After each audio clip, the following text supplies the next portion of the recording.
What if I told you that one of the biggest symbols of digital freedom, a program trusted by millions, was a byproduct of a criminal genius? A trial run for the future king of the dark web. What if the creator of a tool to protect privacy used it to hide an empire of deception, stretching from the poppy fields of Burma to the pharmacies of American suburbs? And what if this tech geek, after amassing $500 million, deployed a private army, started trading missiles with terrorists, and ordered hits on his former friends? And what if all of this was the work of just one man? A ghost that no agency on the planet could catch for over a decade. Welcome to System Breaks. Today, we're not just telling a story. We're conducting a digital investigation. We're dissecting, virtual clue by clue, one of the most daring and complex operations by the FBI and the DEA. This is the story of how code turned against its creator. This is a global detective story. And let's go. Our digital footprint doesn't start on the dark web. It begins here. Zimbabwe, 1972. The birthplace of Paul Le Roux. But his story truly ignites here. Perth, Australia. The late 90s. The dot-com boom. He was young, talented, ambitious. Just another face in a crowd of geeks. But while everyone else coded for startups, Le Roux was architecting his own, far more profound project. In 1999, he unleashed E4, Encryption for the masses, upon the world. And this wasn't just software, it was a masterpiece. Powerful, reliable, open source. Anyone could inspect it for backdoors. The community erupted. Enthusiasts, activists, journalists, they all vetted the code. The consensus was unanimous, brilliant, and clean. Le Roux became a hero, a privacy advocate. He earned an invaluable asset, trust. Then, built upon his code, emerged TrueCrypt, the global gold standard for encryption. Le Roux wasn't listed on the project. He was the ghost in the machine, the shadow behind the legend. But this raises a question that forces us to re-examine everything, a question FBI agents would ask years later. What if E4M wasn't the final product? What if it was bait? A brilliant, audacious beta test, a free public stress test of his own encryption on the best minds on the planet. He used the entire global community of hackers and enthusiasts as his free quality assurance department. And they, unknowingly, polished his perfect weapon for him. A weapon he would take to his ultimate project. A weapon for building an empire. Welcome to Paul Le Roux's flagship project. Welcome to RX Limited.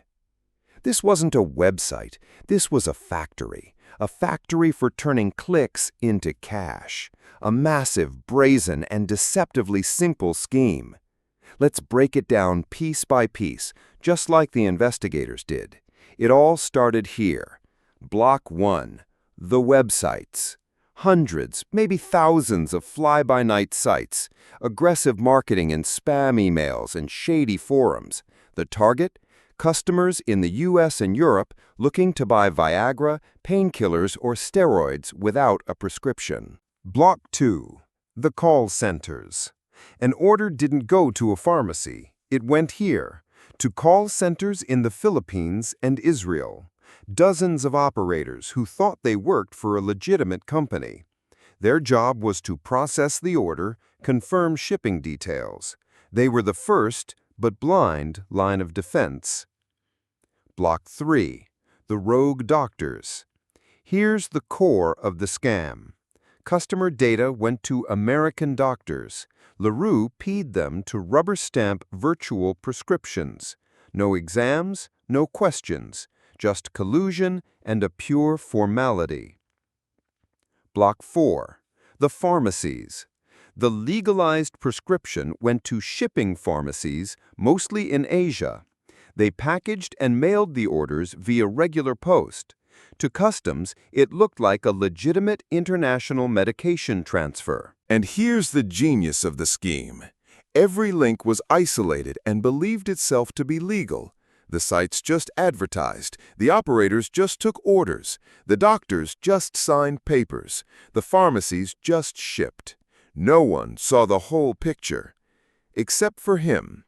He was the architect, the spider at the center of this web, the only one who knew how it all worked, and the only one counting the money. The revenue was hundreds of thousands of dollars a day. Total profit, nearly $500 million. He had created the perfect money-printing machine. But a machine this loud couldn't stay silent forever. American law enforcement took notice. Complaints started coming in. The first threads were pulled. Anyone else would have panicked and shut it down. But not Paul Le Roux. His reaction was different. His appetite had grown. He looked at his digital empire and decided it wasn't enough, too safe, too clean. He wanted real power, real risk. And so he moved into the drug business and arms trafficking. And that was his fatal mistake. The RX Limited empire was just a launch pad, a training ground. Le Roux had proven he could run a complex network from the shadows. But digital money and anonymous websites were no longer enough. He craved real, raw, physical power. Our digital trail suddenly veers into the darkest and most dangerous corners of the globe. Le Roux unleashes his new deadly business model, diversification. Pillar 1, narcotics. He financed cocaine shipments from Colombia and Ecuador to Australia, one of the most protected markets in the world. He established connections with North Korea to buy methamphetamine of the highest purity. These were no longer pills sold online. These were tons of drugs. Pillar 2, weapons. His appetite grew. His people, through shell companies, began offering weapons. Lots of weapons. Anti-tank missile systems, rifles, ammunition. Their potential clients became Iranian generals. And this was the deal that would ultimately bring him to the attention of not just the DEA, but the CIA. Pillar 3, the private army. But how do you manage such a criminal conglomerate? Hired hitmen? Amateurs. Le Roux operated like a true warlord. He built his own private army. Former special forces, soldiers of fortune from around the world. Their task? Guarding shipments, solving problems, and liquidating those who earned the boss's distrust.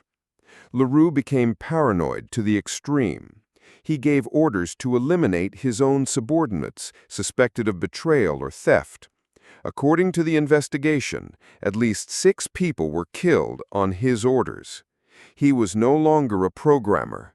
He was a crime lord, dispensing judgment and execution from his digital bunker. And it was here, in this world of violence and cold steel, that he made his crucial mistake. The virtual genius, accustomed to anonymity, assumed his rules applied in the jungles of the real world. He underestimated old-school cops with their old-school methods. The weapons deal with Iran became the hook that finally snagged him. The hunt, which had lasted for years, was finally entering its endgame. It was time for the ghost to materialize. It all started with an intercepted, decrypted message. After years of investigations, surveillance, and dead ends, this was the chance. Le Roux caught the scent of a major deal, a deal with Iran, and he emerged from the shadows. The meeting point was Liberia, West Africa, far from his digital fortresses. Undercover DEA and DSS agents played the role of Iranian buyers. They offered him a multi-million-dollar deal for weapons and nuclear technology. He was there. He felt safe. He was confident he controlled everything.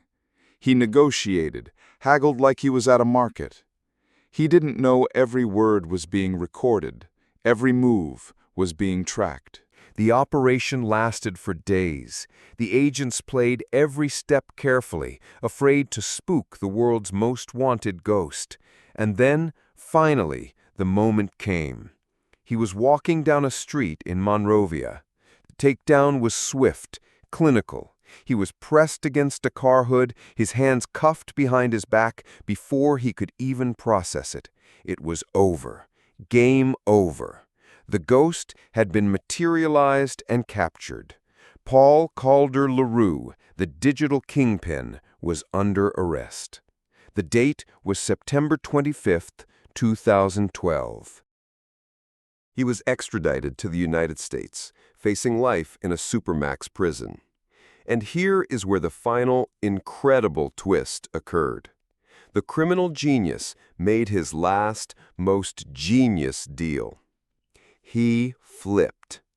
He became the #1 witness for the prosecution.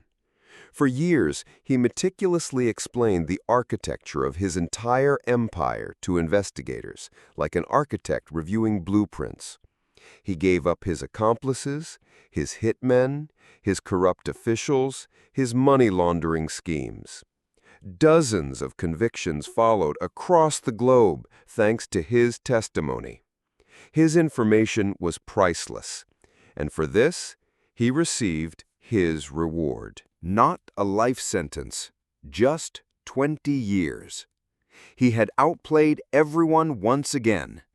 He had traded his empire for a chance to walk free one day. He disappeared into the witness protection program. Where is he now? Who did he become? Does anyone know his new name?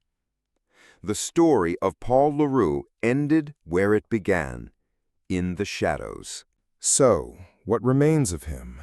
Of the man who is both a genius and a monster, an architect and a destroyer. On one hand, a legacy, TrueCrypt, a tool that for years was a symbol of privacy and protection for activists, journalists, and ordinary people who valued their data. The legacy of a genius. On the other, the legacy of a criminal. Countless lives ruined by drugs, the bodies of those he ordered killed, a system of deception, corruption, and violence that he built. The legacy of a monster. We live in the world he helped create, a world of encryption, cryptocurrency, the darknet, and total surveillance. We use tools that may be built on code written by a criminal. Are we ready to take responsibility for that? Where is the ethical line we must not cross, even if the technology allows it? This isn't just a story about Paul Le Roux. This is a story about all of us. Let us know in the comments what you think. Like if you found it interesting, subscribe to the System Breaks channel. There are many more investigations into the most high-profile digital crimes coming up. Thank you all for watching. Until next time.